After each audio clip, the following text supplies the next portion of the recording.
நீங்கள் பாருங்க, நேற்று தேர்வு நடந்திருக்கு, உதவி பேராசிரியருக்கான தேர்வு. அது உயர்கல்வித்துறை நடத்தியிருக்கு. அதில் கேள்வி என்ன? 50 மதிப்பெண்களுக்கு கேள்வி என்ன?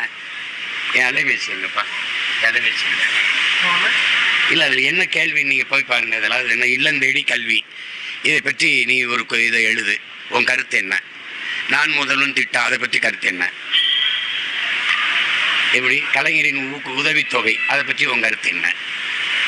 இதில் 50 மதிப்பெண்களுக்கு 5 கேள்வி. இந்த திமுக அரசு கொண்டு வந்த திட்டத்தின் பற்றி கருத்து, அதனால் ஏற்பட்ட தாக்கம், இதை எழுதுன்னு கேட்குது.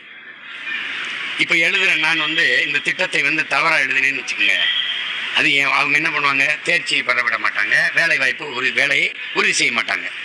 இப்போ இந்த திட்டத்தை பாராட்டி இது பெரிய அளவுக்கு மக்கள்கிட்ட தாக்கத்தை ஏற்படுத்திருக்குன்னு எழுதுனா அவனை நீங்கள் தேர்ச்சியோட வைப்பிய வேலைக்கு தேர்வு பண்ணுவீங்க.